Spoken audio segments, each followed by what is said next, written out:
کہ تمہارے گناہوں کا کفارہ ہو چکا اور گناہ معاف ہو چکے، کیونکہ میں نے نبی صلی اللہ علیہ وسلم کو یہ فرماتے ہوئے سنا ہے کہ اللہ تعالیٰ فرماتا ہے جب میں اپنے بندوں میں سے کسی مومن بندے کو آزماتا ہوں، یعنی اس کا امتحان لیتا ہوں، اور وہ اس آزمائش پر بھی میری تعریف کرتا ہے، اس تکلیف کے آنے پر بھی میری تعریف کرتا ہے، یہ اہم پارٹ ہے، تو جب وہ اپنے بستر سے اٹھتا ہے وہ اپنے گناہوں سے اس دن کی طرح پاک صاف ہوتا ہے جس دن اسے اس کی ماں نے جنم دیا تھا۔ اور اللہ تعالیٰ فرماتا ہے وَيَقُولُ الرَّبُّ عَزَّ وَجَلَّ أَنَا قَيَّدتُ عَبْدِي، میں نے اپنے بندے کو قید کیا۔ آپ سٹک ہو جاتے ہیں نا، قید ہو جاتے ہیں، کچھ کر نہیں پاتے، اٹھ نہیں سکتے، میں نے اپنے بندے کو قید کیا، وَابْتَلَيْتُهُ، اور میں نے اس کی آزمائش کی، اس کا امتحان لیا، اور اس نے کیا کیا؟ اس پر بھی شکر ادا کیا۔ یہ لکھا ہوا نہیں لیکن محذوف ہے، انڈرسٹوڈ ہے، تو اس کے لیے اب تم اجر کیا لکھو؟ وَأَجْرُ لَهُ كَمَا كُنْتُمْ تُجْرُونَ لَهُ وَهُوَ صَحِيحٌ، لہٰذا تم اس کے لیے ان تمام کاموں کا اجر و ثواب لکھو جو وہ تندرستی کی حالت میں کرتا تھا۔ آپ کے تہجد چھوٹ گئے، آپ کی تلاوت چھوٹ گئی، آپ کی خدمت خلق چھوٹ گئی جو آپ صبح صبح گھر والوں کی کرتے ہیں اٹھ کے، آپ کے بعض اوقات ایسی غنودگی ہوتی ہے آپ کے اذکار چھوٹ جاتے ہیں، اور آپ کو سب سے زیادہ تکلیف کس پہ ہو رہی ہوتی بیمار ہونے کے بعد؟ میں اتنا محروم ہوں، یہ سارے لوگ اتنی اتنی نیکیاں کریں، خصوصاً اگر رمضان میں ہو جائیں یا حج پہ ہو جائیں، پھر تو اور بھی برداشت نہیں ہوتا کہ یا اللہ یہ کیا ہو گیا۔ تو اس وقت اللہ سبحانہ و تعالیٰ مہربانی کرتے ہیں جب عام بندے ساتھ چھوڑ دیتے ہیں۔ شرط ایک ہے، اور وہ کیا ہے؟ اس وقت بھی پازیٹیو رہو، اس وقت بھی اچھا ہی سوچو، اس وقت بھی اللہ کی تعریف کرو کہ یہ کسی مقصد کے بغیر نہیں آئی اور میرے گناہ دھل جائیں گے اور میرے لیے اس میں بھی فائدہ ہے، اجر و ثواب مل گیا بنا کیے بھی، اور بیماری کا اپنا ایک جو کفارہ ہوتا ہے یعنی گناہوں کی معافی وہ بھی ساتھ ہو گیا، دگنا اجر آپ نے کما لیا، یہ دوہری کمائی کر لی بیمار ہو کر۔ ارے جبکہ ہم کیا سوچ رہے ہوتے ہیں کہ ہم لوزر ہیں، ہم تو کھو گئے، سب کچھ چھٹ گیا ہم سے، تو اس وقت بھی پریشان نہ ہو اور اللہ سے اچھی امید رکھیں، اچھا گمان رکھیں، تو اجر ہی اجر ہے، فائدہ ہی فائدہ ہے۔ اور یہ لفظ کتنا خوبصورت ہے کہ قیدت عبدی، بالکل آپ ایسا لگتا ہے نا قید ہو گئے، سب حرم جا رہے ہیں آپ نہیں جا سکتے، سب کھڑے ہو کے عبادت کر رہے ہیں آپ کھڑے نہیں ہو پا رہے، سب روزہ رکھے ہوئے ہیں آپ روزہ نہیں رکھ پا رہے، لیکن اللہ کے اجر لکھا جا رہا ہے۔ جب آپ گورنمنٹ جاب کرتے ہیں تو آپ کو سال میں کچھ سک لیوز ملتی اور وہ ود پے ہوتی، اسی طرح میٹرنٹی لیو بھی ود پے ہوتی، پھر کچھ ہاف پے پہ ہوتی، کچھ عرصے کے بعد وہ وداؤٹ پے ہو جاتی، اور کچھ عرصے کے بعد آپ کو جاب چھوڑنی پڑ جاتی۔ اللہ کے ہاں ایسا نہیں ہوتا، بیماری پر آپ کو ود پے لیو ملتی ہے، نماز اور کچھ نیکیوں سے جو آپ روٹین میں کر رہے ہوتے ہیں۔ ایک اور جگہ پر آتا ہے کہ بخار جہنم کے جوش سے ہے اور یہ مومن کا آگ سے حصہ ہے، ام منکم الا واردھا۔ پھر اسی طرح ایک اور حدیث میں آتا ہے بخار جو تھا نبی صلی اللہ علیہ وسلم کی خدمت میں آیا اور عرض کیا مجھے اپنے لوگوں کے پیچھے بھیجیے، تو آپ نے انصار کے پاس بھیج دیا۔ ان کے ہاں 6 دن رہا، 6 دن رات، اور ان پر بخار بہت سخت واقع ہوا، بہت زیادہ بخار آیا ان کو، بخار ان کے گھروں میں گھس گیا، تو انہوں نے آپ سے شکایت کی۔ اس پر رسول اللہ صلی اللہ علیہ وسلم نے ان کے ایک ایک گھر اور ایک ایک کمرے میں جانا شروع کر دیا اور ان کے لیے عافیت کی دعا فرمائی۔ آپ صلی اللہ علیہ وسلم جب لوٹ رہے تھے تو ایک عورت آپ کے پیچھے آئی، اس نے عرض کیا قسم اس ذات کی جس نے آپ کو حق کے ساتھ مبعوث کیا ہے، میں انصار میں سے ہوں، میرے والد بھی انصار میں سے ہیں، جیسے آپ نے انصار کے لیے دعا کی ہے میرے لیے بھی کیجیے۔ آپ نے فرمایا کیا چاہتی؟ اگر چاہو تو میں تمہارے لیے دعا کروں کہ تم بخار سے محفوظ رہو، چاہو تو برداشت کر لو اور تمہیں جنت ملے گی۔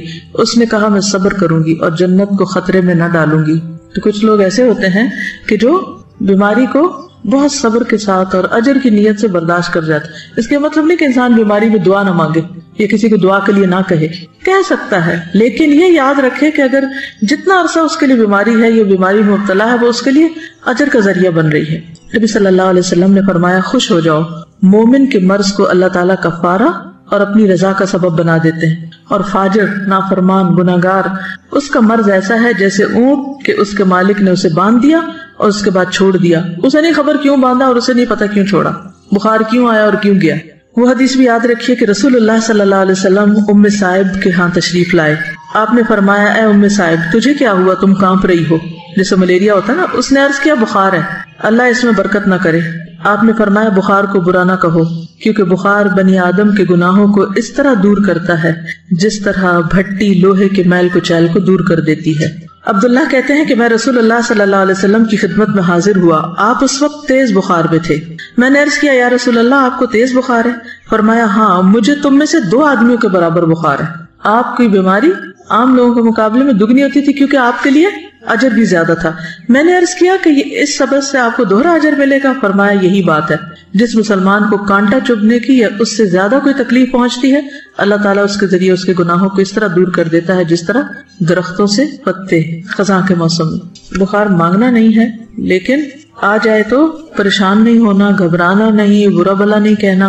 اور آپ کو پتا ہے کہ اس میں کئی بیماریوں سے شفا بھی ہے. جب بخار ہوتا ہے نا تو دراصل ہمارے اندر کے گندے مادے جو ہوتے ہیں وہ جل رہے ہوتے ہیں, وہ ایک کلینزنگ کا عمل ہوتا ہے. اور عام طور پر یک شدید قسم کی ڈوز دے کر اس کو ٹھنڈا کر دیا جاتا ہے. جو گال بلیڈر میں وہ سٹونز بنتے ہیں, ایک حکیم صاحب نے مجھے بتایا تھا کہ وہ جب بخار کے ذریعے کچھ مادے اکٹھے ہو رہے ہوتے ہیں کچھ آرگنز میں, جب ایک دم آپ ٹھنڈا کرتے ہیں تو وہی مادے سٹون بن جاتے ہیں اور پھر وہ مزید بیماریوں کا سبب بنتے ہیں. ایک اور حدیث ہے, حضرت ابو سعید خدری رضی اللہ عنہ سے مروی ہے کہ ایک آدمی نے نبی صلی اللہ علیہ وسلم سے پوچھا کہ ہمیں جو بیماریاں لگتی ہیں یہ بتائیے کہ ان پر ہمارے لیے کیا ہے. نبی صلی اللہ علیہ وسلم نے فرمایا یہ بیماریاں گناہوں کا کفارہ بن جاتی ہیں. ہم سب گناہ کرتے ہیں جانے انجانے, بعض چیزوں کا تو ہمیں پتہ ہی نہیں کہ ہم غلط بھی کر رہے ہیں کیونکہ علم ہی نہیں ہوتا کہ یہ غلط ہے. کچھ عرصے بعد پتہ چلتا ہے تو توبہ استغفار شروع کرتے ہیں. یہ کیسی جہالت ہے, پتہ ہی نہیں تھا کہ یہ نہ کرنے والا کام ہے. بہرحال حضرت ابی بن کعب رضی اللہ عنہ نے عرض کیا اگرچہ بیماری چھوٹی ہی ہو, چھوٹی سی بیماری ہے کوئی, تب بھی نبی صلی اللہ علیہ وسلم نے فرمایا ہاں اگرچہ ایک کانٹا ہی چبھ جائے یا اس سے بھی کم. یہ سن کر حضرت ابی بن کعب رضی اللہ عنہ نے اپنے متعلق یہ دعا کی کہ موت تک ان سے کبھی بھی بخار جدا نہ ہو. کیا دعا کی؟ کہ مجھے ہر روز بخار ہو. اور یہ کون ہے دعا کرنے والے؟ ابی بن کعب, عالم صحابی ہیں, کاتب وحی ہیں, لیکن وہ ایسا بخار ہو کہ حج اور عمرہ, جہاد فی سبیل اللہ اور فرض نماز با جماعت میں رکاوٹ نہ بنے. میرے یہ کام نہ چھوٹے, ویسے بے شک بخار چڑھا رہے. چنانچہ اس کے بعد انہیں جو شخص بھی ہاتھ لگاتا ان کا جسم تپتا ہوا ہی محسوس ہوتا حتیٰ کہ ان کا انتقال ہو گیا. وہ لوگ اپنے قول کے پکے تھے. ہم لوگ ایک وقت میں ایک بات کرتے ہیں یا اللہ ایسا ہو جائے, اور جب وہ ہو جاتا ہے تو پھر ہم سب گھبرا اٹھتے پر کہتے ہیں یا اللہ ایسا کیوں ہوا اور ایسا نہ ہو. تو اس لیے جو بھی دعا مانگے سوچ سمجھ کے مانگے اس چیز کو جسے آپ نبھا سکیں.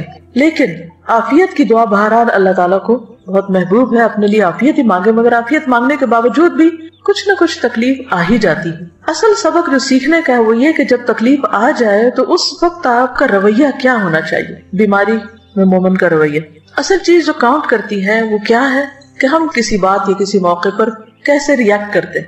ہم کیا کرتے ہیں؟ لِيَبْلُوَكُمْ أَيُّكُمْ احسن عملا. اور یہ احسن عمل صرف نماز کا خشوع نہیں دیکھا جا رہا, وہ تو اپنی جگہ ہے. یہ احسن عمل ہر عمل میں احسن, ہر عمل میں اچھا رویہ. آپ دیکھیے کہ اگر اس بات پر انسان پورا اتر جائے تو جنت بھی ہے اس کے لیے, لیکن دنیا میں بھی کتنا سکون ہو جائے.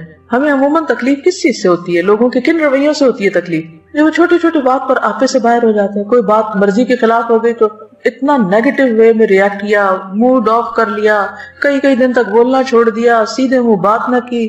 اسی سے تو دل تنگ ہوتے ہیں نا, کہیں بھی اکٹھے رہنا مشکل ہو جاتا ہے لوگوں کا. تو مومن کا دل غمگین ہوتا ہے لیکن اس کا چہرہ مسکراتا ہوتا ہے. مرضی کے خلاف بھی بات ہو جائے تو کوشش کر کے مسکرائیں, ورنہ کیا ہے کہ شکوہ ہے کس سے؟ اللہ تعالیٰ سے, کہ کیوں ہمیں آزمائش میں ڈالا. کیونکہ کوئی تکلیف نہیں آتی مگر اللہ کے اذن سے آتی. اس وقت ایک ایسے کردار کا مظاہرہ کریں کہ جو واقعی اللہ کا پسندیدہ کردار ہو, اور اس وقت بھی ڈائریکٹ آپ کا کنیکشن اپنے رب کے ساتھ ہو کہ میرے اللہ تو جانتا ہے نا کہ میں کس تکلیف سے گزر رہا ہوں, چاہے وہ جسمانی ہو یا روحانی ہو یا جذباتی ہو یا کچھ بھی ہو. بندوں کو سنانے کا فائدہ نہیں, وہ سمجھ ہی نہیں پاتے کہ مسئلہ کیا ہے. آپ ایڈوائس لے سکتے ہیں کسی سے, لیکن آپ لے کے دیکھیں مایوسی ہوں گے, کچھ بہت فائدہ نہیں ہوگا.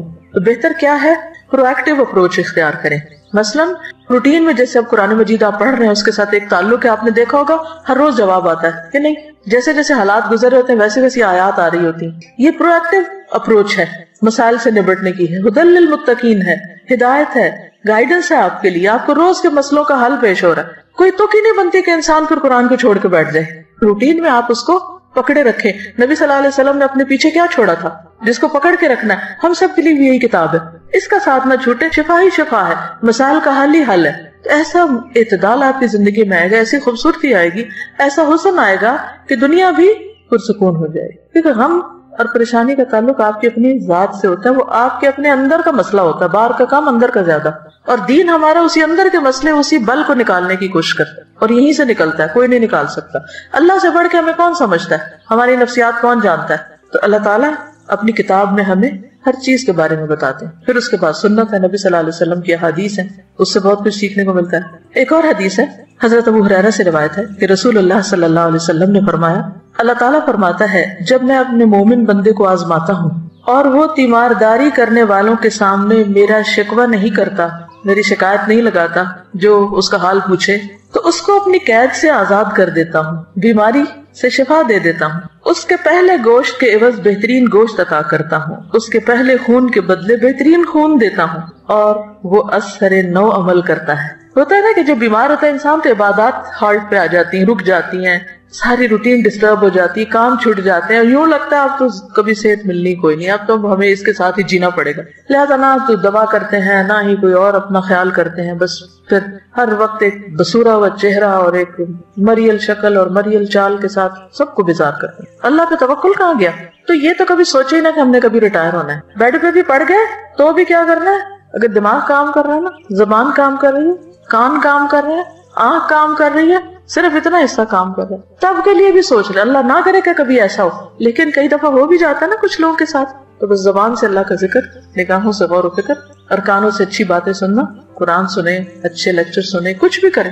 ہم سب یہ بھی کر سکتے ہیں کہ اپنی وصیت لکھ کے رکھ دیں، اپنے بچوں کو بتا دیں کہ خدا نہ خواستہ اگر مجھ پر کوئی ایسا وقت آئے تو میرے ساتھ کیا کیا جائے کیا نہ کیا جائے، کیونکہ خدا نہ خواستہ زبان بند ہو جائے تو انسان کہہ بھی نہیں سکتا. ہاپکنس ویل چیئر پہ آنکھوں کے اشاروں سے میں نے سنا کہ وہ کیسی کیسی تھیریز اس نے ایجاد کی. السلام علیکم. تھوڑے سے پہلے میں نے دیکھا تھا انٹرنیٹ پہ کہ وہ جو احمد دیدات جو اسکالر تھے بہت بڑے، جن سے موٹیویٹ ہو کے ڈاکٹر ذاکر نائک جیسے ماشاءاللہ بڑے اسکالر پیدا ہوئے، تو ان کا آخری وقت جب تھا تو وہ پیرالسس کے اٹیک میں تھے، اور ان کے صرف یہ جو فیس کا حصہ ہے، آنکھیں، یہ صرف موو ہو سکتی تھی، باقی جسم کا کوئی حصہ نہیں ہو سکتا تھا. اور کتنے دن وہ ہاسپٹل کے بیڈ پہ اس طرح رہے، اور آنکھوں کے اشارے سے اپنے جو اسسٹنٹس تھے ان کو کچھ لکھوا رہے تھے اور ان کو بتا رہے تھے کہ یہ کرو یہ کرو. اور میں دیکھ رہی تھی کہ یعنی ان کی آنکھوں سے بالکل ایسا نہیں لگ رہا تھا کہ ان کے اوپر اتنی بڑی بیماری جو ہے وہ طاری ہے، اور وہ یعنی پورے سوچ اور فہم کے ساتھ ان کو وہ انسٹرکشن. تو کبھی بھی مایوسی اور شیطان کو پاس نہ پٹکنے دیں کہ آپ کچھ کریں نہ، بس بیکاری نہیں آنے دینی اپنے پاس، حالات کچھ بھی ہوں. دیکھیں اگر انسان نیت کر لیتا تو اللہ پورا کرا دیتا ہے نا. کچھ سچویشنز کو آپ اوائڈ نہیں کر سکتے، آپ کی زندگی کے ساتھ بند گئی ہیں، آپ کی تقدیر کا حصہ ہے، تو پھر بھی دیکھا یہ جائے گا کہ آپ نے ان حالات میں رہ کے کیا کیا. ٹھیک ہے، تو بہرحال بیماری کا شکوہ نہیں کرنا، واویلا نہیں کرنا، دوسروں کو بیزار نہیں کرنا، اس کو اپنے اوپر طاری نہیں کر لینا. تو انشاءاللہ آپ دیکھیں گے ایک تو اس کی انٹینسٹی کم ہوگی، دوسرے یہ کہ آپ کے آس پاس کے لوگ آپ کے پاس رہنا چاہیں گے، بھاگیں گے نہیں آپ سے. ورنہ ہوتا ہی ہے نا کہ جو بندہ تنگ کر مارے تو سب ادھر ادھر ہو جاتے ہیں. پھر یہ ہے کہ آپ کچھ پروڈکٹیو پازیٹیو کام میں اپنی انرجی لگائیں، کیونکہ رونے کے لیے بھی انرجی چاہیے ہوتی ہے نا، اور چیخنے کے لیے بھی، اور غصے کے لیے بھی، اور سب اوٹ پٹانگ حرکتوں کے لیے انرجی چاہیے ہوتی. جب آپ کی ساری انرجی وہاں لگ جاتی ہے تو پھر جب اچھا کام کرنے کا وقت آتا ہے پھر آپ تھک کے سو جاتے ہیں.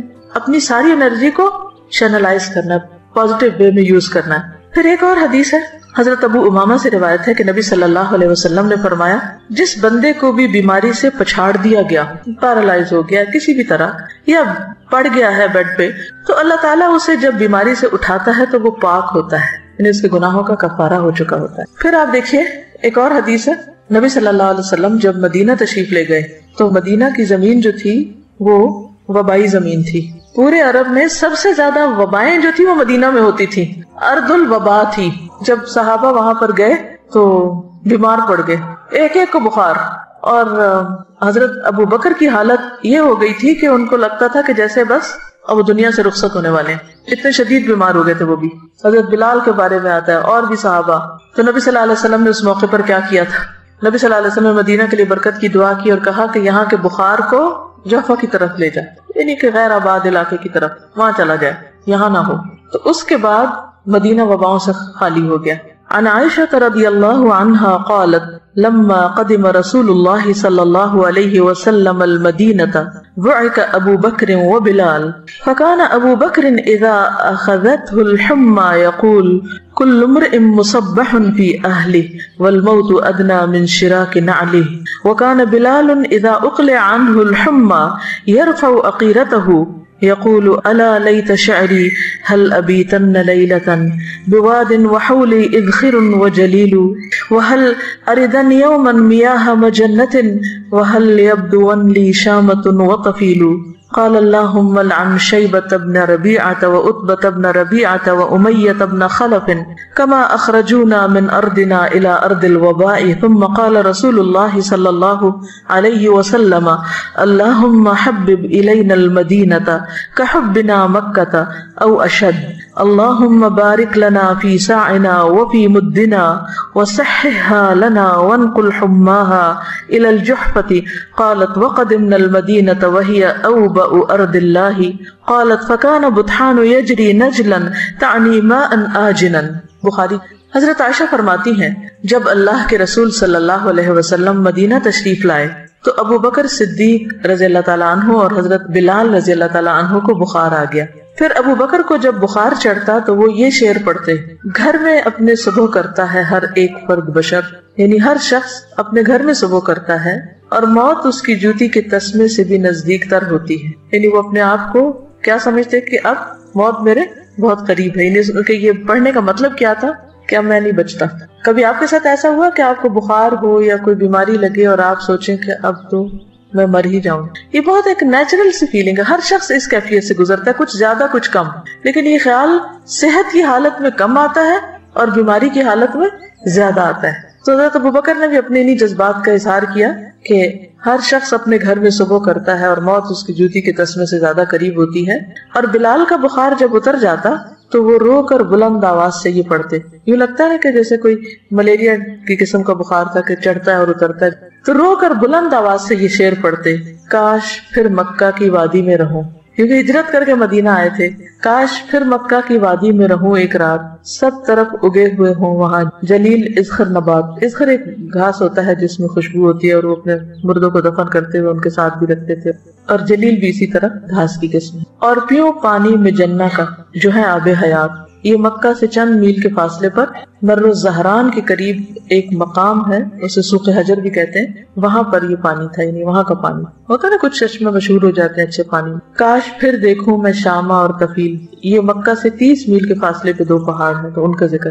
وہاں پہاڑوں کے بھی نام ہیں، جیسے کسی پہاڑ کا نام لیجیے، جبل ابو قبیس اور جبل کعبہ، جبل احد، جبل عیر، جبل نور جس میں غار حرا ہے. تو بہرحال یہ 30 میل دور پہاڑوں کے نام ان کو معلوم ہے اور ان کو یاد کر کے رو رہے ہیں. مکہ تو مکہ ہے. اچھا، یہ جو جبل احد ہے یہ مدینہ کے ایک طرف ہے اور اس کے بالکل اپوزٹ سائڈ پر جہاں سے وہ شروع ہوتی ہے نا، اس کی ذوالحلیفہ کے پاس. اگر کبھی آپ جائیں وہاں احرام پہنتے ہیں دوبارہ عمرہ کرنے کے لیے، تو عیر اس کے قریب ہے. اب جہنم کے پہاڑوں میں سے بہت عجیب سا پہاڑ ہے، دیکھ کے کوئی وحشت ہوتی ہے. کالے رنگ کا پہاڑ ہے جبل احد، لال رنگ کا ہے جیسے لال اینٹوں کا رنگ ہوتا ہے نا، اسی قسم کا. اور عیر اس کے اپوزٹ. تو اس کو میں دیکھتی اور آنکھیں بند کرتی، دیکھتی اور آنکھیں بند کرتی کہ اللہ تو محفوظ رکھنا اور یہ نہ ہمیں دکھانا. کیونکہ تپتی دھوپ کے اندر وہ کالے رنگ کا پہاڑ، اور پہاڑ کی بھی وہ چوٹی نہیں ہے، اوپر سے ایسے اسٹریٹ سا ہے، عجیب سا لگتا ہے دیکھ کے. تو یہ جہنم کے اندر ہوگا. اصل میں اللہ تعالیٰ نے دنیا میں انسان کو کچھ ایسی چیزیں دکھائی کہ جس سے وہ اپنے ان گھروں کو بھی یاد کر لے. ہوتا ہے نا کہ ہم جنت تو نہیں دیکھ سکتے، جہنم تو نہیں دیکھ سکتے، لیکن جب یہ کہا جاتا ہے کہ یہ ٹکڑا جنت کے ٹکڑوں میں سے ہے، یا پہاڑ جنت کے پہاڑوں میں سے ہے، یا یہ دریا جو ہے وہاں سے جاری ہوئے ہیں اور یہ جہنم کی وادی میں سے ہے، تو پھر وہ ایک عجیب طرح کی فیلنگ آتی ہے جو خالی سنتے رہنے سے نہیں آتی، دیکھنے سے ایک اور بات بنتی ہے. تو بہرحال حضرت بلال جو تھے وہ یہ شعر پڑھا کرتے تھے اور کہا کہ اے میرے اللہ، شیبہ بن ربیعہ اور عتبہ بن ربیعہ اور امیہ بن خلف، ان مردودوں پر لعنت کر جنہوں نے ہمارے ملک سے ہمیں نکال کر وبا کے ملک میں دھکیل دیا. مدینہ کیا تھا؟ وبا کا ملک. رسول اللہ صلی اللہ علیہ وسلم نے یہ سن کر فرمایا، یا اللہ مدینہ بھی ہم کو مکہ کی طرح یا اس سے بھی زیادہ محبوب بنا دے، یعنی ہمیں مدینہ سے بھی محبت دے دے یا مکہ سے بھی زیادہ دے دے. یا اللہ ہمارے سا اور مد میں برکت دے دے، پیمانے ہیں. اور مدینہ کی ہوا صحت بخش کر دے. یہ جملہ غور کیجئے، مدینہ کی ہوا صحت بخش کر دے اور وہاں کا بخار جوہفہ میں لے جائے. جوہفہ بھی میقات پر ہے. حضرت عائشہ فرماتی ہیں ہم جب مدینہ میں تھے تو سارے ملکوں سے زیادہ وبا وہاں تھی. پھر فرمایا کہ مدینہ میں بطحان ایک نالا تھا، اس میں بہت ہی تھوڑا بدمزہ اور بدبودار پانی بہتا رہتا تھا. لیکن جب اللہ کے رسول صلی اللہ علیہ وسلم نے وہاں کے لیے دعا کی تو بہت سی نعمتیں وہاں پر اللہ تعالیٰ نے عطا کی. اور یہاں آپ نے جو دعا کی نا بہت دلچسپ ہے کہ مدینہ کی ہوا صحت بخش کر دے. مدینہ کی ہم کہتے ہیں نا ایئر میں کچھ ہے، ایسے بولتے ہیں نا عام طور پہ، جیسے مکہ جاتا ہے نا تو ایک دم فلو ہونے لگتا ہے یا کچھ، تو ہم کہتے ہیں یہ ایئر میں ہے، بس آپ کو چمٹنا اس میں کہیں بھی جا کے پکڑ لینا ہے. اسی طرح آپ نے بھی دیکھا ہوگا کہ جب کوئی شخص ایک خاص علاقے میں رہ کر بیماری ہوتا چلا جائے تو عموماً کیا کہتے ہیں؟ جگہ تبدیل کریں. تو پھر جو ہی جگہ تبدیل کرتا ہے بیماری چلی جاتی ہے. آپ نے بھی شاید اس کا پرسنلی ایکسپیرینس کیا ہو، ایک جگہ پہ رہ کے آپ کو مثلا کسی کو خارش لگ جاتی ہے، کسی کو کوئی اور، کسی کو نیند نہیں آتی، کسی خاص علاقے میں الرجیز ہوتی ہیں، تو وہ اس الرجی کے موسم میں وہ پولر ہوا میں ہی ہوتا ہے نا، پھر وہاں سے وہ چلے جاتے ہیں تو وہ ٹھیک ہو جاتے ہیں. دوسری جگہ وہی لوگ ہوتے ہیں بالکل ٹھیک ہوتے ہیں، کچھ بھی نہیں ہوتا ان کو. تو ہوا بھی اللہ کے حکم پہ معمور ہے، اس کو حکم ملتا ہے، اور یہ ساری چیزیں ان دیکھیں معلوم نہیں کیا کچھ ہمارے آس پاس کر رہی ہوتی. تو اس حدیث سے ایک تو دعا کی فضیلت بھی پتہ چلتی کہ انسان کو دعا مانگنی چاہیے. اب ایک وبا آ گئی ہے کسی ملک میں تو ہم ٹھیک ہے ویکسینیشن بھی کریں اور بھی بہت سی احتیاطی تدابیر کریں، لیکن اس کے ساتھ ساتھ دعا کریں کہ اللہ تعالیٰ یہاں کے موسم کو اچھا کر دے. سردیوں میں جب عموماً فلو اور کھانسی اور خشک کھانسی تو ہم کیا کہتے ہیں، سب کیا ہے، بارش نہیں ہوئی نا تو یہ سب بیماریاں ہیں. تو بچپن میں سمجھ نہیں آتی کہ بارش سے بیماری کا کیا تعلق ہے.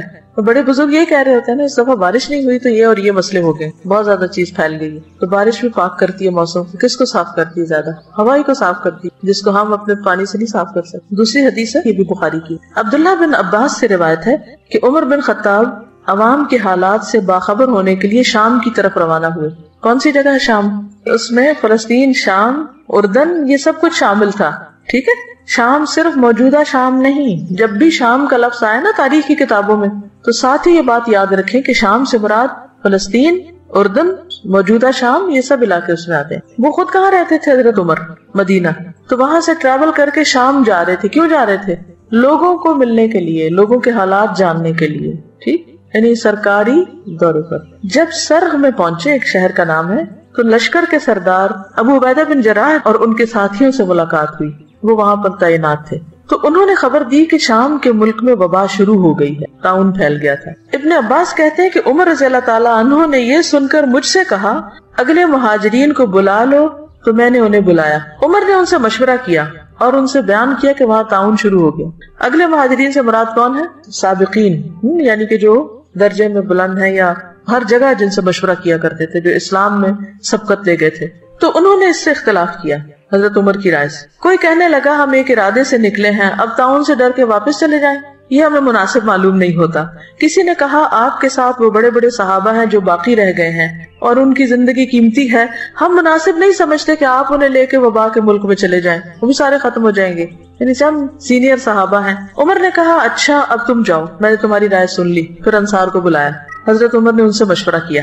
انہوں نے بھی مہاجرین کی طرح اختلاف کیا. کوئی کہنے لگا آگے بڑھو، کسی نے کہا لوٹ چلو. یعنی لوگوں کا اوپینین مختلف تھا. کوئی کہتا تھا نہیں جائیں گے، کوئی کہتا تھا نہیں واپس. اچھا، ایک بات ہے کہ صحابہ بہت سچے لوگ تھے. جو ان کے دل میں ہوتا تھا وہ ان کی زبان پہ، جو ان کی رائے ہوتی تھی وہ بے لاگ ہوتی تھی کہ یہ ٹھیک ہے یا نہیں ہے. پھر کہا یہاں قریش کے کچھ بوڑھے لوگ ہوں گے تو ان کو بلا لو، یعنی ان مہاجرین میں سے جنہوں نے مکہ فتح ہونے سے پہلے یا فتح مکہ پر ہجرت کی تھی. میں نے انہیں بلایا. انہوں نے ایک زبان ہو کر یہی رائے دی کہ آپ کا واپس جانا ہی مناسب ہے، واپس جائیں، اور وبائی ملک میں لوگوں کو لے جا کر پڑاؤ ڈالنا مناسب نہیں. یہ سنتے ہی حضرت عمر نے کیمپ میں منادی کرا دی کہ میں صبح کو اونٹ پہ سوار ہو کر مدینہ کی طرف لوٹوں گا. صبح ایسے ہی ہوا. عمر ساتھیوں کے ساتھ مدینہ کی طرف لوٹ چلے. ابو عبیدہ بن جراح کہنے لگے کیا اللہ کی تقدیر سے بھاگتے ہو عمر، واپس جا رہے ہو؟ عمر نے کہا اگر یہ کلمہ کوئی اور کہتا تو میں اسے سزا دیتا. ابو عبیدہ بن جراح جو تھے بہت سینئر صحابہ میں سے تھے، امین الامہ کہلاتے ہیں. تو ان کی بات کو انہوں نے سنا اور صبر حوصلے سے سنا. جواب میں کہا ہم اللہ کی تقدیر سے بھاگتے ہیں، مگر کدھر بھاگتے ہیں؟ اسی تقدیر کی طرف. ابو عبیدہ یہ تو بتاؤ اگر تمہارے پاس اونٹ ہو اور تم ایک نالے پر پہنچو جس کے دونوں کناروں میں ایک کنارہ تو سرسبز ہو اور دوسرا سوکھا خشک، اور تم سرسبز کنارے میں اونٹ چراؤ تو یہ اللہ کی تقدیر سے ہوگا، اور اگر خشک کنارے میں چراؤ تب بھی اللہ کی تقدیر سے ہوگا. بہرحال تقدیر سے تو نہیں نکل سکتے. ابن عباس نے کہا اس کے بعد ایسا ہوا کہ عبد الرحمن بن عوف آئے. وہ ان مشوروں میں شریک نہیں تھے، کام کاج کے لیے کہیں گئے ہوئے تھے.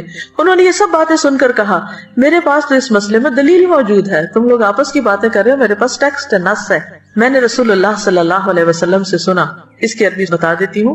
اذا سمعتم به بأرض فلا تقدموا عليه واذا وقع بأرض وانتم بها فلا تخرجوا فرارا منه قال فحمد الله عمر ثم انصرف. مطلب کیا ہے کہ حضور صلی اللہ علیہ وسلم نے کیا فرمایا، وہ دلیل کیا تھی؟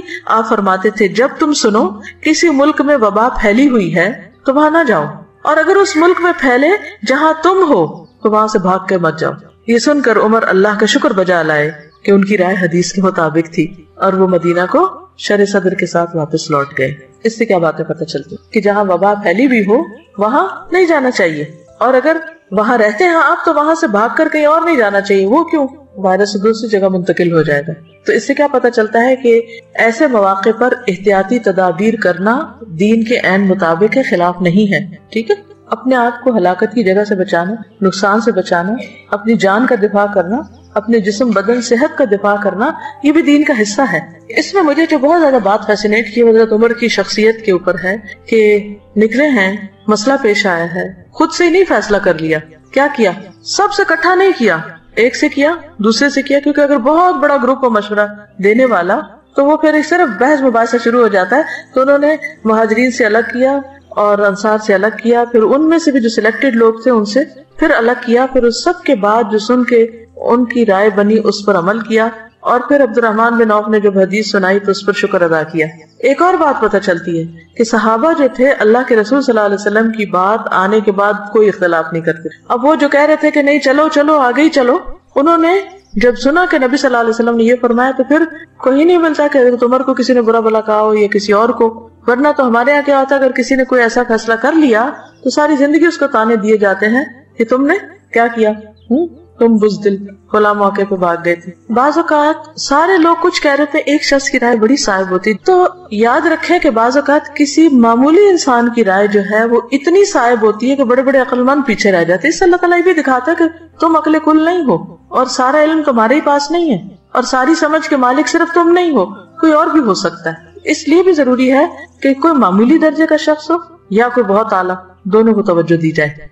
میں نے ایک روایت سنی تھی، مجھے نہیں معلوم اس کا کیا درجہ تھا کیا نہیں، بہت چھوٹی تھی جب سے یہ بات سنی تھی کہ اگر آپ کسی شخص کی کنگھی استعمال کریں گے تو آپ اور اس کے درمیان اختلاف پڑ جائے گا. مجھے اس بات میں ایک حکمت نظر آئی، چاہے اس کی کوئی شرعی دلیل یا کوئی طبی دلیل نہ بھی ہو، لیکن بات یہ ہے کہ کنگھی پرسنل یوز کی چیز ہے. بعض لوگوں تو گھر میں ایک کنگھا رکھا ہوتا ہے، برش، سارا گھرانہ اسی سے کر رہا ہوتا ہے. ایک آیا وہ شیشے کا کھڑا ہو گیا، دوسرا آیا اسی نے یہ خوب لڑتے ہیں آپس میں. لڑائی کس لیے ہوتی ہے کہ اس میں ایک یہ حقیقت ضرور ہو سکتی ہے کہ ایک میلا چھوڑ گیا، ایک نے بال اس میں چھوڑ دیے، پھر وہ گما دی، اٹھائی یہاں سے رکھی کہاں، تو وہ پھر یہ چیزیں لڑائی کا سبب بن جاتی ہے. یعنی اس میں کئی اور اسباب ہو سکتے، ضروری نہیں کہ وہ اس کے اندر کچھ گھس جاتا ہے جو لڑنے کے قابل بنا دیتا ہے بندے. پھر اسی طرح حضرت عقبہ بن عامر سے روایت ہے کہ نبی صلی اللہ علیہ وسلم نے فرمایا، دن بھر کا کوئی عمل ایسا نہیں ہے جس پر مہر نہ لگائی جاتی ہو. یعنی وہ ایک طرح سے ریکارڈ ہو رہا ہے، سیو ہو رہا ہے ڈیٹا سارا. چنانچہ جب مسلمان بیمار ہوتا ہے تو فرشتے بارگاہ الہی میں عرض کرتے ہیں کہ پروردگار تو نے فلاں بندے کو روک دیا ہے، حبستہ، اسے قید کر دیا، اب وہ کچھ کر نہیں سکتا، دوڑ نہیں سکتا. اللہ تعالیٰ فرماتا ہے کہ اس کے تندرست ہونے تک جیسے اعمال وہ کرتا ہے ان کی مہر لگاتے جاؤ، یا یہ کہ وہ فوت ہو جائے. یعنی روٹین میں جو وہ کرتا تھا، بیمار ہو گیا تب بھی وہ مہر لگاتے جو انہوں نے ایریاز میں. آپ کی ڈیلی ڈائری جو ہے اس پہ اسٹیمپ لگتی جاتی ہے. شرط کس بات کی ہے کہ آپ ایک روٹین میں ریگولر کچھ نہ کچھ کرتے رہیں تاکہ فرشتوں کو بھی پتا ہو کہ کون سے تھے وہ کام جو آپ نہیں کر پا رہے. اب ایک اور حدیث میں آتا ہے، رسول اللہ صلی اللہ علیہ وسلم نے فرمایا، جب کوئی بندہ بیمار ہوتا ہے یا سفر میں جاتا ہے تو اس کے وہ تمام عمل لکھ دیے جاتے ہیں جو وہ حالت قیام اور زمانہ تندرستی میں کیا کرتا تھا. اور صبر کا اجر کہ قیامت کے دن جب آزمائش والوں کو ان کی مصیبتوں کا بدلہ دیا جائے گا تو اہل عافیت تمنا کریں گے کاش ان کی کھالیں دنیا میں کینچیوں سے کاٹ دی جاتی تاکہ ایسا اجر ملتا جو صبر کرنے والوں کو ملا.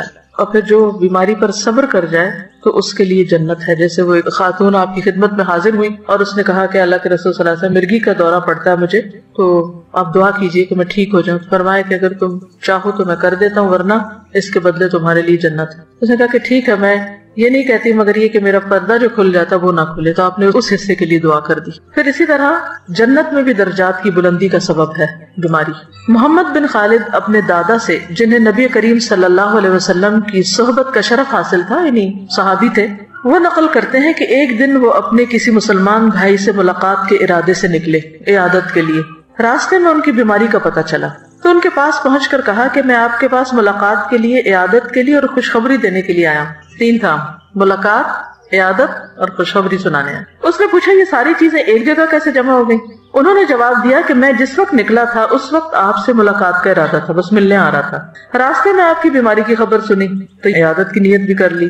اور رہی خوشخبری تو وہ یہ ہے کہ میں نے نبی صلی اللہ علیہ وسلم کو یہ فرماتے ہوئے سنا ہے کہ جب اللہ کے ہاں کسی بندے کا مقام اور مرتبہ اس درجے سے آگے بڑھ جاتا ہے جہاں تک اس کا عمل نہیں پہنچتا تو اللہ تعالیٰ اسے جسمانی، مالی یا اولاد کی طرف سے کسی آزمائش میں مبتلا کر دیتا ہے، پھر اسے اس پر صبر بھی عطا کر دیتا ہے یہاں تک کہ وہ اس درجے تک جا پہنچتا ہے جو اس کے لیے طے ہو چکا ہوتا ہے. یعنی آپ ہر وقت جنت الفردوس مانگتے ہیں، روتے ہیں کہ یہ کرنا تھا کر نہیں پائے. یعنی کئی لوگوں کو لٹرلی روتے ہوئے دیکھا ہے جو واقعی سچے دل سے کہتے ہیں کہ ہمارا دل چاہتا ہے ہم یہ بھی کریں، یہ بھی کریں، یہ بھی کریں، لیکن ہم اسے ہو نہیں پا رہا. کبھی بچے چھوٹے ہیں، کبھی بیماری آ گئی ہے، کبھی کوئی اور وجہ بن گئی، عمل نہیں ہو پا رہا، کام کر نہیں پا رہے، کرنا چاہتے ہیں. اب عمل کے ساتھ تو اس درجے کو پا ہی نہیں سکتے کیونکہ وہ وقت نہیں ہے، موقع نہیں ہے، یا قابلیت نہیں ہے، صلاحیت نہیں. اب یہ گیپ ہے، ابھی کچھ قدم باقی ہیں، تو اللہ تعالیٰ کیا کرتے ہیں؟ کوئی آزمائش بھیج دیتے ہیں، بندہ اس پہ صبر کر جاتا ہے. اس آزمائش کی وجہ سے وہ فاسٹ لفٹ پہ بیٹھ کے اوپر چلا جاتا ہے. قرآن پڑھنے کا سب سے بڑا فائدہ یہ کہ انسان کی ہائی تھنکنگ ہو جاتی کہ میں اس درجے کو پہنچوں. اور اگر صحابہ کی زندگی آپ پڑھیں تو اور بھی اس کو مہمیز لگ جاتی کیونکہ وہ بہت مختلف طرح سوچتے تھے. وہ کبھی کبھی اپنی ڈریمز شیئر کرتے تھے. ڈریم سے مراد اپنے جو آئندہ کے خواب کے کیا کریں، کہاں پہنچیں، کیسی موت آئے، کہاں جائیں. تو حیرت ہوتی ہے کہ سوچتے بھی کیسے تھے، ہم کو سوچنا بھی نہیں آتا کیونکہ جو لوگ خواب دیکھتے ہیں وہی منزل پہ پہنچتے ہیں اور اللہ پہنچا دیتا ہے، کسی بھی طرح پہنچائے. تو جب ایک طریقے سے نہیں پہنچ پاتے تو اللہ تعالیٰ کو اور طریقہ بتا دیتا ہے، اس سے نہیں تو ایک اور اس سے نہیں تو کسی اور. بس اللہ کی رضا پہ راضی ہونا سیکھ جائیں. لیکن یہ سب ہوگا اگر آپ کی تھنکنگ پازیٹیو ہوگی، ہوپ فل رہیں گے. جب مایوسی آنے لگے کہیں میرے لیے ناممکن، اللہ کے لیے سب ممکن، وہ کر سکتا وہ کرے گا. اس لیے بس مانگتے رہا کریں، سوچتے رہا کریں، آگے بڑھتے رہا کریں. آپ سمجھے کہ اللہ تعالیٰ نے کام کے ذریعے نہیں، بیماری کے ذریعے مجھے اوپر لے کے جانا ہے اگر میں نے صبر کیا. اب بے چینی چھوڑیں، اللہ کی رضا پہ راضی ہو جائیں. وہ دکھ تکلیف تو ہوگی مگر راضی، یا اللہ میں راضی. تو انشاءاللہ آپ دیکھیں گے کہ وہ جو اندر کا ایک سکون ہے وہ نہیں ڈسٹرب ہو، اسے برقرار رکھنا ہے. اچھا، اس کا مطلب یہ نہیں کہ کوئی بیماری آئے تو علاج ہی نہ کرے. علاج اور کوشش اور اس پر جو مال لگتا ہے یا ایفرٹ لگتی ہے وہ بھی اجر کا باعث ہے کیونکہ اللہ نے کوئی بیماری نہیں اتاری جس کے لیے شفا نہ اتاری ہو. تو شفا کا حصول جو ہے اور اس کی کوشش جو ہے وہ کوشش بھی باعث اجر اور اللہ کے حکم پر عمل کرنا ہے. دیکھیے دین کے سارے معاملات میں اصل چیز اطاعت ہے. کیوں نہیں ہے کہ اچھا ابھی تو کہا گیا تھا کہ اگر کوئی بیمار ہوگا تو اتنا اجر ہے، تبھی کہا جا رہا ہے دوائی لے لو، تو میں کیوں دوائی لوں؟ نہیں، یہ بھی اللہ ہی کا حکم ہے.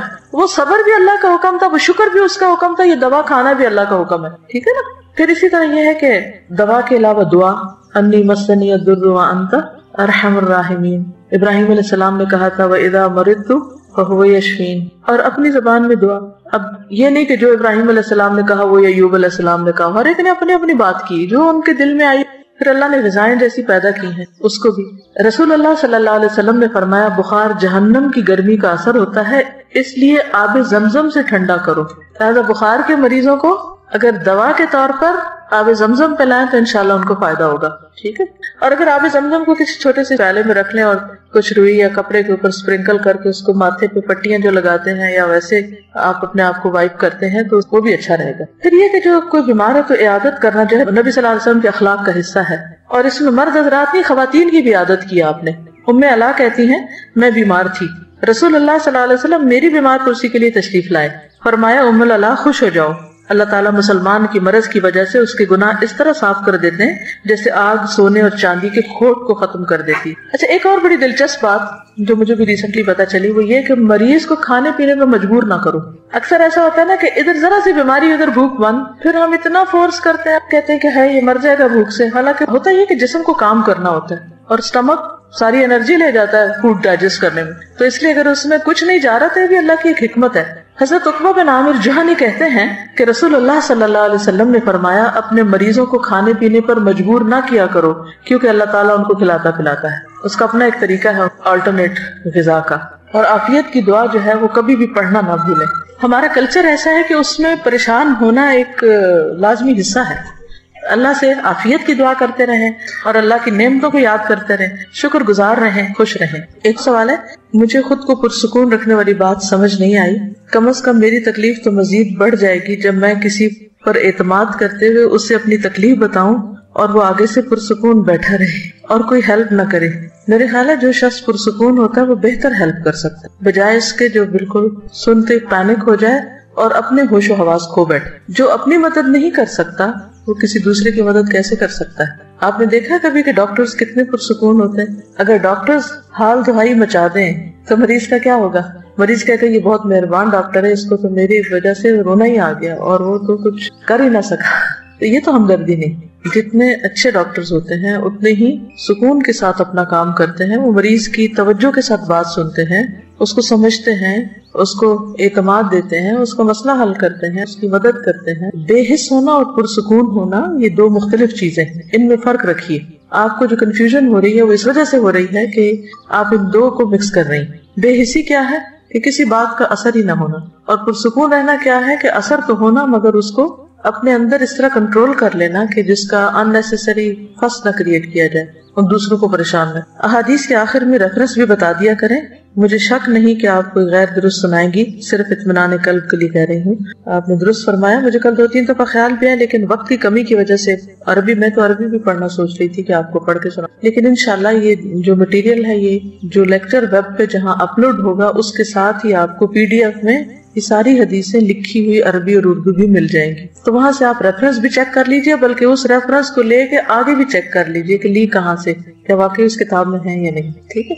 ایک اور سوال ہے، عیادت کے لیے جا سکتے ہیں بشرطے کہ آپ کو یہ ہو کہ وہ ایسا مرض ہے کہ جو، کیونکہ بعض تو منع کر دیتے ہیں، ڈاکٹرز ہی منع کر دیتے ہیں کہ پیشنٹ کے پاس کوئی نہ آئے کیونکہ درست نہیں، کیونکہ آپ کو معلوم ہے جو کانگو وائرس آیا ہے اس میں سب سے پہلے تو سرجن پکڑا گیا، خود نرس اور سرجن وہ ہلاک ہوئے ہیں، کیونکہ وہ افغانستان سے کوئی پیشنٹ لایا گیا تو کوئٹہ، وہاں وہ اس کو آپریٹ کر رہے تھے، ٹریٹ کر رہے تھے، تو اس سے وائرس ڈاکٹر نے کیچ کر لیا اور پھر اس سے، خیر وہ اپنے بندوبست کرتے ہیں لیکن پھر وہ باذن اللہ تقدیر کا حصہ تھا۔ جی بہت زیادہ چھینکیں آ رہی ہیں، اس طرح کی ہے تو نہیں پبلک میں آپ کو پھر اس طرح جانا چاہیے کیونکہ اس سے دوسرے کو بھی بیزاری ہوتی ہے۔ جی ایک یہ چیز میں آپ سب سے کہوں گی کہ کسی کی کنگھی، کسی کا ٹوتھ برش، مسواک، چپل، تولیہ کسی اور کا نہیں استعمال کیا کرے۔ کچھ لوگوں کو تمیز نہیں ہوتی، افسوس سے مجھے لفظ کہنے پڑا، تمیز نہیں ہوتی، جو ملا بس استعمال کر لیا۔ ایک تو یہ کہ آپ کی چیز نہیں، آپ کو حق میں، خصوصاً جہاں اکٹھے لوگ رہتے ہیں نا، دوسرے کہ او میں نے سمجھا یہ میرا ہے، یہ رنگ ملتا جلتا تھا، ان چیزوں میں احتیاط برتے، بہن بھائی ہوں، گھر کے لوگ ہوں، افراد ہوں۔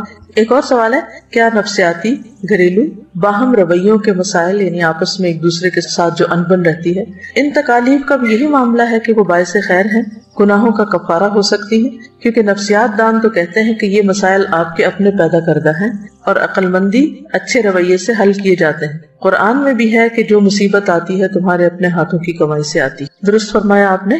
پہلی بات یہ کہ یہ جتنے بھی مسائل ہوتے ہیں جو ہمیں پیش آتے ہیں، ان میں سے اکثر ہمارے رویے یا گناہ یا ہماری کسی نہ کسی غلطی کا نتیجہ ہوتے ہیں، ٹھیک ہے، اور اللہ تعالیٰ ان کے ذریعے ہمیں سکھاتے بھی ہیں کہ ہم سبق سیکھیں۔ جب ہم کسی کے ساتھ کوئی زیادتی کرتے ہیں تو ظلم کرنا ایک ایسا جرم ہے کہ جس کی سزا دنیا میں بھی ملتی ہے انسان کو، کسی کا حق نہیں مارنا چاہیے۔ تو دنیا میں جب کوئی تکلیف آتی ہے تو فوراً سوچیں، اس کی پہچان کا ایک بہت آسان طریقہ ہے کہ اس سے ملتا جلتا اپنا کوئی جرم سوچیں کہ آپ نے کیا کیا، یعنی کسی نے آپ کے ساتھ کوئی زیادتی کی تو اس وقت سوچیں کہ آپ نے تو ایسا کسی کے ساتھ نہیں کیا تھا، یہ کوئی واقعہ پیش آیا تو اس میں آپ کی غلطی کہاں پر تھی، دوسروں کی نہیں چنیں۔ ہم کیا کرتے ہیں کہ جب کوئی مشکل پیش آتی ہے کسی پر تو اس وقت تو ہم بہت ایکٹیولی سوچتے ہیں کہ اس نے یہ کیا یہ کیا یہ کیا، لیکن جب ہمارے ساتھ آتی ہے تو ہم بند کر دیتے ہیں، بلاک کر دیتے ہیں اپنی سوچ کو، ہم تو معصوم ہیں، بس دوسرے ظالم ہیں، انہوں نے ہمارے ساتھ زیادتی کی۔ تو اس میں بیلنس رکھیں، ضرور سوچیں۔ لیکن بعض اوقات جیسے اجتماعی تکلیفیں آتی ہیں تو اس میں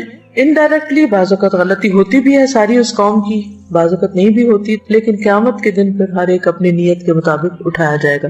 اور یہ جو بات ہے کہ یہ مسائل اپنے پیدا کرتے ہیں اور اچھے رویے سے حل کیے جا سکتے ہیں، تو اس میں وہ حدیث یاد رکھیے کہ نبی صلی اللہ علیہ وسلم نے فرمایا کہ اچھے اخلاق والے دنیا اور آخرت کی ساری بھلائیاں لوٹ کے۔ اچھے اخلاق میں ہم عام طور پر دو چیزوں کو بہت کوٹ کرتے ہیں، جیسے اسمائل کرنا، جیسے سلام کرنا۔ وہ کون سی ایک اچھی عادت ہو سکتی ہے جس سے تعلقات اچھے ہوتے ہیں، اور وہ کون سی ایک خاص خراب عادت ہوتی ہے جس سے تعلقات خراب ہوتے ہیں؟ دوسروں کی بات توجہ سے سننا، یہ ایک ایسا گر ہے جس سے بہت سے تعلقات آپ کے ٹھیک ہو جائیں گے. یہ میں آپ کو کی دے رہی ہوں. جب آپ دوسرے کی سنتے نہیں تو دوسرا فرسٹریٹ ہوتا ہے, اپنا اعتماد کھو دیتا ہے, سمجھتا ہے کہ شاید میں نے کوئی غلط بات کی. تو اگر آپ چاہتے ہیں کہ آپ کے باہم تعلقات اچھے ہوں تو کیا کرنا ہوگا آپ کو؟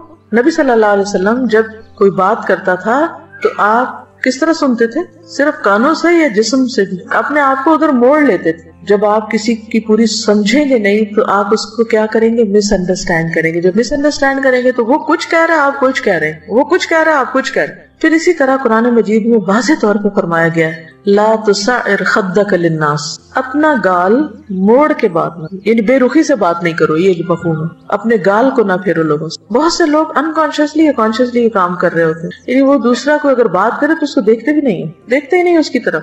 اس سے ایک تو تکبر کا بھی اظہار ہوتا ہے, عملی رویہ کہ ہم تمہاری بات کو کوئی امپورٹنس نہیں دے رہے. اس سے دل پھٹتے ہیں, آپس میں تعلقات خراب ہوتے ہیں اور شیطان کو گھسنے کا موقع مل جاتا ہے. کیا یہ قرآن کے حکم کی خلاف ورزی نہیں کہ کوئی ہمیں کچھ کہہ رہا ہے اور ہم سن ہی نہیں رہے, یا ہم یوں کر کے سن رہے ہیں؟ مثلا مجلس میں آپ 4-5 لوگ بیٹھے ہوئے ہیں, اگر کوئی بول رہا ہے تو کیا کرنا چاہیے؟ توجہ دینی چاہیے اس کی, اور جواب بھی دینا چاہیے. نہیں, یہ اخلاق ہے یا بد اخلاقی کہ کوئی بات کرے اور آگے سے نہ ہاں کرے نہ کرے؟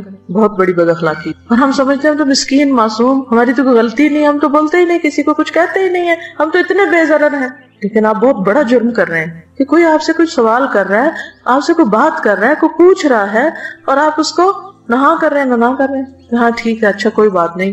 تو اس عادت پہ بھی قابو پانے کی ضرورت ہے. اس سے دوسرا شخص غصہ کرے گا اور پھر آپ کہے کہ وہ ظالم ہے, غصہ کرتا ہے, اور آپ کو اپنی خاموشی کا ظلم نہیں پتا. تو یہ بیسک مینرز, بنیادی باتیں اسلام نے جو سکھائی ہیں نا, ان پر ہمیں عمل کرنے کی ضرورت ہے. تب گھر خوشگوار ہوگا, معاشرہ خوشگوار ہوگا, دنیا خوشگوار ہوگی. ایسے ہی لوگ جنت کے باسی ہیں, جنت میں جائیں گے اور وہ خوش ہوں گے اور دوسروں کو خوش کریں گے. بہترین نیکی کیا ہے کہ تم اپنے مومن بھائی کے دل میں خوشی ڈالو. سوچے دن میں ہم کتنے لوگوں کو خوش کرتے ہیں, کتنی خوشیاں بانٹتے اور بکھیرتے ہیں, اور کتنے دل توڑ کے نکلتے ہیں ہم, کتنی بد اخلاقیاں بکھیرتے ہیں. تو کیا یہ لکھا نہیں جا رہا؟ کیا اس کا حساب نہیں ہوگا؟ کیا اس کی پوچھ کوئی نہیں ہوگی؟ اور اگر ہمیں شعور ہی نہیں اپنے ان حرکتوں کا, متقی کی صفت تو بے شعور ہونا نہیں ہوتی. کس کی صفات ہیں بے شعور, لا شعور؟ منافقین کی صفات ہے. تو ہمارے اندر ان کی شباہت بھی کیوں آئے؟ ہم وہ ہوں یا ان جیسے ہوں, یہ تو بہت ہی دور کی بات ہے. کس کو کاپی کرنا چاہیں گے آپ, متقی کو یا منافق کو؟ متقی کو. تو پھر ان جیسی اخلاق اپنائیں, ٹھیک ہے نا. بعض اوقات مشکل اس وقت ہوتی ہے جب کوئی غیر ضروری بیکار باتیں کرتا ہے, تو اس صورت میں بھی کم از کم اس کی